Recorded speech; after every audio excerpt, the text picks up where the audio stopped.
Iran ने एक AI video जारी किया है कि कैसे अमेरिकी सेना को उन्होंने खदेड़ा था। जब वो पायलट को लेने आए थे तब ये हुआ था।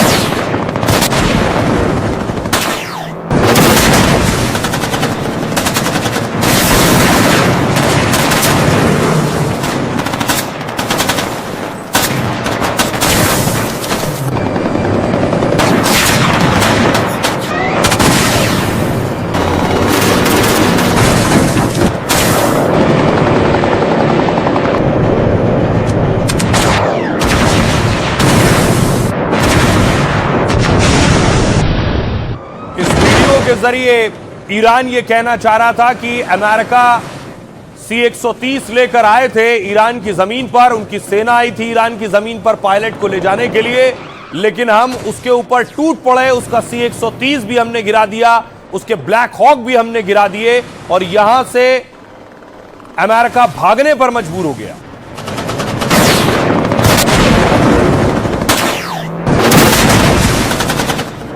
और इसी तरह ईरान गुस्से में है कि इजराइल हिजबुल्लाह पर अटैक कर रहा है और अगर नहीं रुका तो फिर हम भी नहीं रुकेंगे। कि क्या कह रहा है ईरान?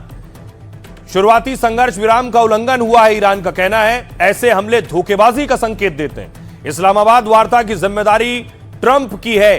ट्रंप ने हमें सीजफायर का भरोसा दिलाया था, लेकिन अमेरिका ने सीजफायर की 3 शर्तें तोड़ी हैं। लेबनान पर हमले जारी रहे तो बातचीत का मतलब नहीं है। सीजफायर में लेबनान को भी शामिल करें। हम लेबनान के भाई बहनों का साथ कभी नहीं छोड़ेंगे। हमारी उंगलियां अब भी ट्रिगर पर हैं और रहेंगी। हम अपने परमाणु कार्यक्रम को किसी कीमत पर नहीं रोकेंगे। जवाब में इजराइल ने कहा, जरूरत पड़ी तो हम फिर से युद्ध करेंगे। हमारा अभियान अभी खत्म नहीं हुआ है। इजराइल ने कहा, हम सीजफायर पर अमेरिका के साथ हैं, लेकिन अपनी सुरक्षा के लिए हिजबुल्लाह पर हमले करते रहेंगे। हॉर्मूज को खुला रखना इजराइल के लिए सबसे बड़ी शर्त है। ईरान ने इसमें कोई रुकावट डाली तो नतीजे खतरनाक होंगे। अगर तय किए गए सीजफायर प्लान का पालन नहीं हुआ तो यह शांति ज्यादा दिन नहीं टिकेगी, फिर से जंग हो सकती है। अमेरिका का कहना है, अगर समझौता नहीं हुआ तो फिर गोलीबारी होगी, जो पहले से ज्यादा खतरनाक और विनाशकारी होगी। वैसे इसकी संभावना बेहद कम है, लेकिन अमेरिका पूरी तरह तैयार है। लेबनान इस समझौते से अलग है, इसका हिस्सा नहीं है। जब हमें जरूरत थी तो नेटो हमारे साथ नहीं था। उनको भी ग्रीनलैंड को याद रखना चाहिए। सुनिए जरा क्या कुछ कह रहे हैं अमेरिकी राष्ट्रपति डोनाल्ड ट्रंप और ईरानी सेना के प्रवक्ता।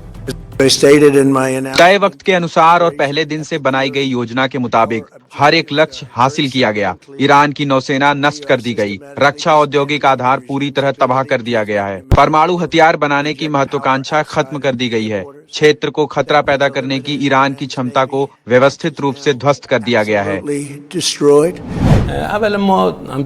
खासकर ट्रंप ने साबित कर दिया है कि वे बिल्कुल भी भरोसेमंद नहीं है। हमारा हाथ ट्रिगर पर है और हमारे कान सर्वोच्च कमांडर के आदेश पर हैं। दुश्मन ने 2 दौर की बातचीत में दिखा दिया कि वो भरोसे के लायक नहीं है, लेकिन उसे जो झटके लगे उन्हें देखते हुए हमें उम्मीद है कि वह समझदारी से काम लेगा। अब देखिए जरा, सवाल यह है कि ईरान कह रहा है कि हम फिर से हमला कर सकते हैं अगर लेबनान के खिलाफ जंग नहीं रुकी। और क्या दोबारा ईरान वो हरकत कर सकता है? क्या कर रहा है मैं आपको बताऊंगा। पहले तेहरान लिए चलता हूं। ये तेहरान की तस्वीरें। तेहरान में जश्न हो रहा है, लोग सड़कों पर उतरे।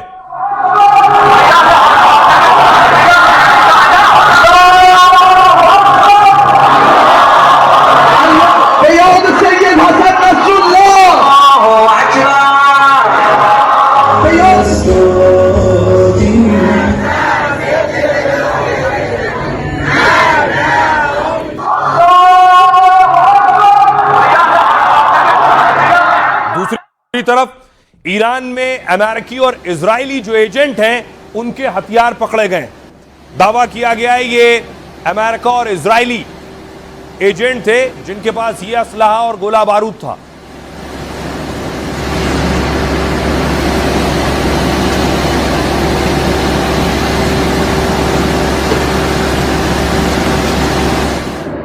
दूसरी तरफ जब तक जंग रुकी है सभी अपने तेल गैस का इंतजाम कर लेना चाहते हैं। यह तस्वीर आप देख रहे हैं, स्टारमर, ब्रिटेन के राष्ट्राध्यक्ष स्टारमर पहुंचे हैं यूएई।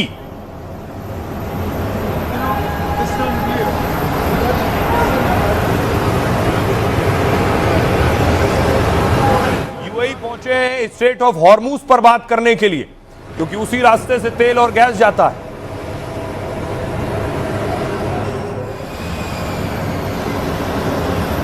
और उसके बाद यूके के पीएम देखिए सऊदी अरब पहुंचे हैं और बिन सलमान से मुलाकात कर रहे हैं।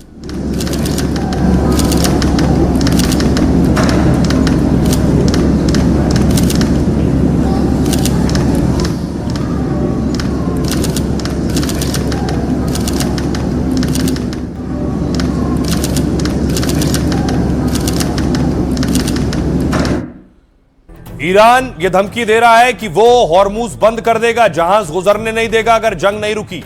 कल मध्य पूर्व में सीजफायर का ऐलान किया गया था, लेकिन इसके कुछ घंटों बाद ही ईरान ने हॉर्मूज बंद कर दिया।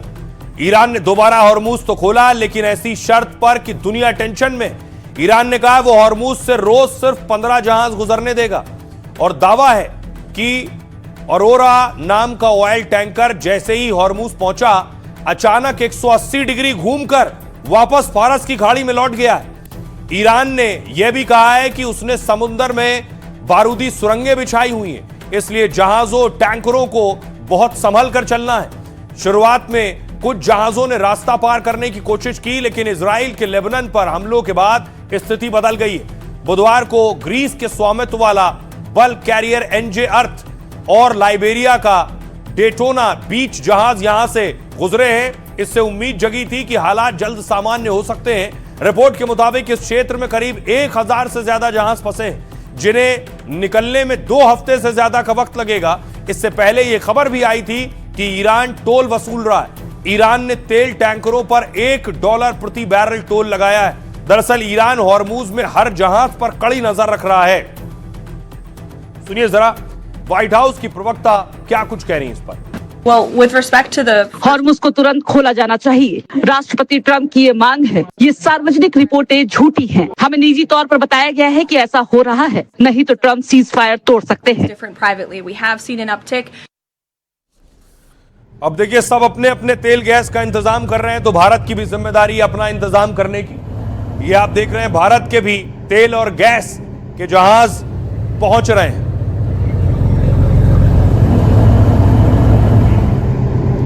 दो इंडियन वेसल्स हैं जो आए हैं उसी रास्ते से जो स्ट्रेट ऑफ हॉर्मूज बंद था अब तक।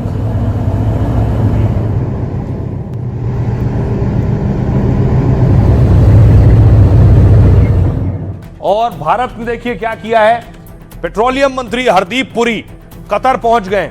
भारत का गैस कतर से आता है। विदेश मंत्री एस जयशंकर भी विदेश दौरे पर जाने वाले हैं और इसका मकसद है कि आगे आने वाले वक्त में भारत किसी परेशानी में ना आए अगर ऐसा संकट फिर खड़ा होता है। भारत में जंग से पैदा हुआ तेल गैस का संकट खत्म होने वाला है, क्योंकि हिंदुस्तानी सरकार सप्लाई तेज करने में जुट गई। एक तरफ तो ताबड़तोड़ जहाज भारत आने में लगे हैं, दूसरी ओर पीएम मोदी ने अपने मंत्रियों को मैदान में उतार दिया है। 2 मंत्री, मोदी सरकार ने 2 बड़े मंत्री अब विदेश दौरे पर जा रहे हैं। पेट्रोलियम मंत्री हरदीप पुरी कतर पहुंच चुके हैं, जहां वो आज और कल कई दिग्गजों से मुलाकात करेंगे।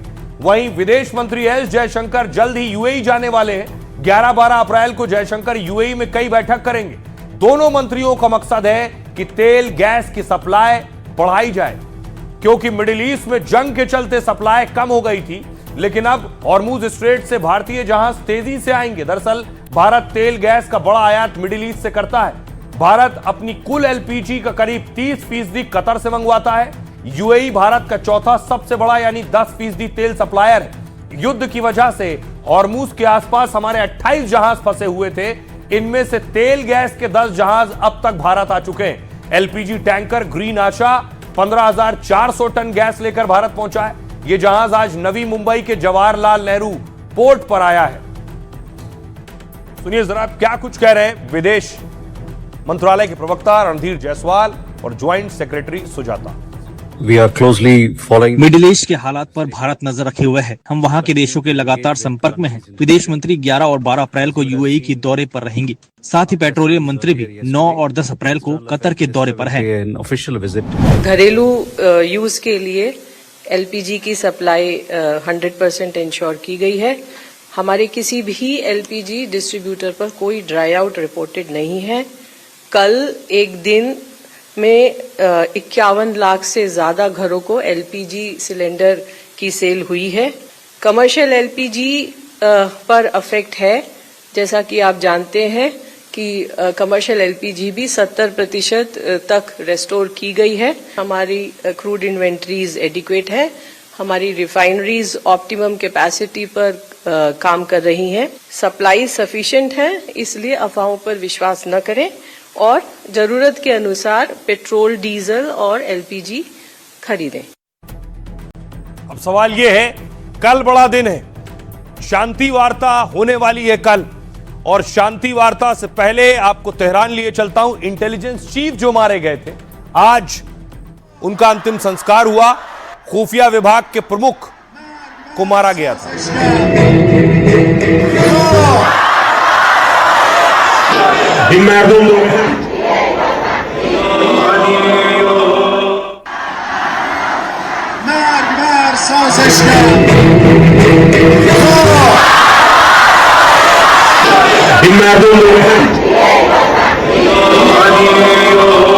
और दूसरी तरफ इस्लामाबाद में शांति बैठक को लेकर सुरक्षा बढ़ा दी गई है। कर्फ्यू जैसे हालात हैं इस्लामाबाद में।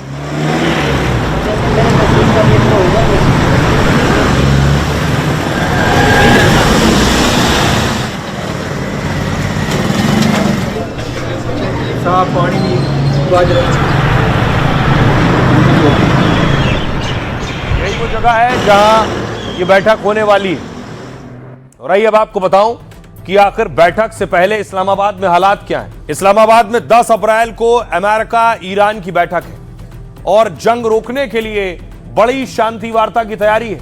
लेकिन इस बीच इस्लामाबाद में 2 दिन की छुट्टी कर दी गई है। छुट्टी को इस्लामाबाद में सुरक्षा कारणों से जोड़ा जा रहा है। आम लोगों की आवाजाही पर भी बैन लगा दिया गया है। पाकिस्तान के जिस सेरेना होटल में मीटिंग होने वाली है, उसे सुरक्षा कारणों से पूरी तरह खाली कर दिया गया। सेरेना पाकिस्तान का सबसे लग्जरी 5 स्टार होटल है। यहां प्रेसिडेंशियल स्वीट में एक रात का किराया 93,000 रुपए।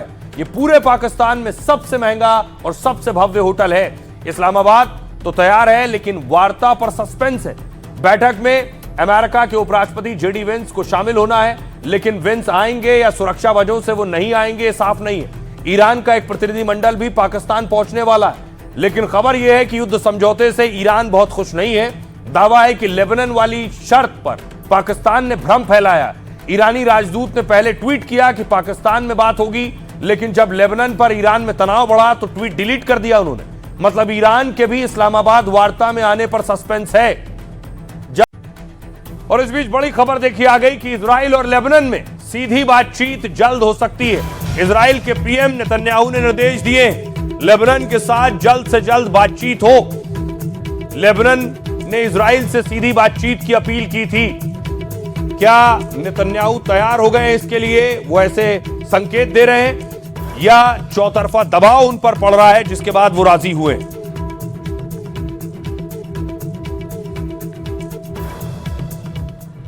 और इन शर्तों में लेबनान के साथ साथ एक और शर्त ईरान ने जोड़ी। वो शर्त ये कि अमेरिका ने जितने सैन्य अड्डे बनाए हैं अरब मुल्कों में, इन सारे सैन्य अड्डों से जो भी सेना की यहां तैनाती है, इस सेना को वापस ले जाया जाए। लेकिन अमेरिका ने रुख साफ कर दिया है कि यह सेना यहां से वापस नहीं जाएगी।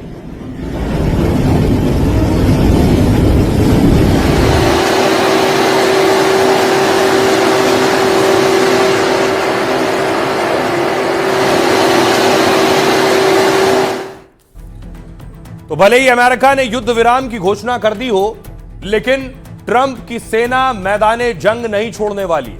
यह ऐलान खुद अमेरिकी राष्ट्रपति ट्रंप ने किया है और कहा है समझौता पूरा होने तक सेना तैनात रहेगी। ईरान के आसपास अमेरिकी फौज की मौजूदगी नहीं हटेगी जब तक ईरान से अंतिम समझौते पर पूरी तरह पालन नहीं होता। तब तक जहाज, विमान, सेना, हथियार आसपास ही रहेंगे। उन्होंने यह बयान सोशल मीडिया प्लेटफॉर्म ट्रुथ पर दिया है। मतलब ईरान की घेराबंदी में ट्रंप कोई ढील नहीं देना चाहते हैं, क्योंकि ट्रंप को शक है कि ईरान से समझौते में गड़बड़ी हो सकती है। अगर ऐसा हुआ तो ट्रंप फिर से ईरान पर बारूद बरसा देंगे। ईरान के आसपास 8 से 10 देशों में अमेरिका के सैन्य ठिकाने हैं और साथ ही साथ ईरान के आसपास मिडिल ईस्ट में अमेरिका के करीब 40 से 50 हजार सैनिक मौजूद हैं। वॉरशिप, बड़े डिफेंस सिस्टम और घातक फाइटर जेट भी तैनात हैं। इजराइल और अपने मित्र देशों की सुरक्षा के लिए यह तैनाती होती है। साथ ही हॉर्मुज से सुरक्षित सप्लाई, आतंकी अभियानों से निपटना और ईरान पर शिकंजे के साथ क्षेत्र में दबदबा बनाना भी ट्रंप का मकसद है। ट्रंप ने कहा है कि किसी भी वजह से समझौते का पालन नहीं हो पाएगा ये तो फिर से गोलीबारी शुरू होगी, पहले से ज्यादा विनाशकारी होगा ये। ट्रंप का ये धमकी भरा लहजा इसलिए भी सामने आ रहा है क्योंकि उनका दावा है कि हॉर्मुज स्ट्रेट खुला रहेगा और सुरक्षित होगा। साथ ही ईरान के पास परमाणु हथियार किसी भी हाल में नहीं होगा, लेकिन ईरान के तेवर देखकर लग रहा है कि वो दोनों में राजी नहीं है। यानी 2 हफ्ते का सीज फायर अगर बीच में टूटा तो फिर जंग और भड़केगी। सुनिए जरा कर्नल टीपी त्यागी क्या कह रहे हैं इस पर। अमेरिका द्वारा ईरान के साथ की गई संधि से अमेरिका के डोनल्ड प्रेसिडेंट अब पलट रहे हैं। अब उस पलट के कई कारण हैं। पहला कारण तो ये कि ये उनकी आदत में शुमार है। दूसरा कारण ये कि इजराइल ने ये कहा कि सीज फायर की कंडीशंस के अंदर लेबनान इंक्लूड नहीं था, लिहाजा डोनाल्ड ट्रंप इसे सपोर्ट कर रहे हैं। और तीसरा कारण ये कि उन संधियों में एक शर्त ऐसी भी है कि अमेरिका अपने मिलिट्री बेसिस मिडिल ईस्ट की सभी कंट्रीज से हटाएगा। क्या ये अमेरिकन पीपल को एक्सेप्टेबल होगा? लिहाजा इन कारणों की वजह से कुछ ना कुछ रीजन देके डोनाल्ड ट्रंप अब अपनी की हुई संधि के ऊपर इफ एंड बट कर रहे हैं। अब सवाल यह है कि शहबाज शरीफ कोशिश में है कि जंग रुकवाने का क्रेडिट उन्हें मिले, लेकिन क्रेडिट नहीं, शहबाज शरीफ फंस गए। कैसे? क्योंकि बेशक ईरान और इजराइल की जंग रुक गई हो, लेकिन नेतन्याहू को और इजराइल को शहबाज शरीफ पर भरोसा नहीं है। इजराइल ने साफ कहा है कि उन्हें पाकिस्तान पर यकीन नहीं है। देखिए आखिर इजराइल को क्यों यकीन नहीं पाकिस्तान पर? फायर के बाद पाकिस्तान अपनी पीठ थपथपा रहा है और लेबनान में इजरायली हमले के बाद पाक चौतरफा घिर गया है। पाकिस्तान की भूमिका पर दुनिया में सवाल उठ रहे हैं। क्या ट्रंप नेतन्याहू के डबल गेम में पाकिस्तान मोहरा बन गया है? एक्सपर्ट्स के मुताबिक अमेरिका ने पाकिस्तान का इस्तेमाल किया। ईरान के साथ समझौते के लिए मुस्लिम देश पाक का इस्तेमाल हुआ। पाकिस्तान ईरान का पड़ोसी देश है और ईरान उस पर भरोसा कर सकता है। अमेरिका के कहने पर शाहबाज के साथ मुनीर ने कमान संभाल रखी थी। सूत्रों के मुताबिक अमेरिका के कहने पर शाहबाज ने पोस्ट शेयर की, जिस पोस्ट को लेकर शाहबाज सोशल मीडिया पर ट्रोल हो गए। लेकिन अब ईरान ने लेबनान पर हमले को लेकर सवाल उठाए। ईरान की सीजफायर शर्तों में लेबनान पर हमले रोकना था। ईरान ने अमेरिका से कहा था कि वो इजराइल को लेबनान में हमले से रोके, लेकिन इजराइल और अमेरिका ने कहा ऐसा कोई वादा नहीं किया था। पाकिस्तान की तरफ से जारी बयान में लेबनान का जिक्र था। इस वजह से पाकिस्तान की भूमिका पर किसी को भरोसा नहीं हो रहा। इजराइल ने साफ किया है कि उसे मध्यस्थ के रूप में पाक की भूमिका पर संदेह। इजराइल पाकिस्तान को विश्वसनीय पक्ष के रूप में नहीं मानता है। भारत में इजरायली दूत रूवेन आजार ने कहा कि पाकिस्तान भरोसेमंद पक्ष नहीं है। अमेरिका ने निजी कारणों से पाकिस्तान का इस्तेमाल किया होगा। अमेरिका ने पहले भी हमास से डील के लिए कतर, तुर्की का इस्तेमाल किया था। इजराइल ने कहा उसके लिए अमेरिका के साथ तालमेल बनाए रखना महत्वपूर्ण है।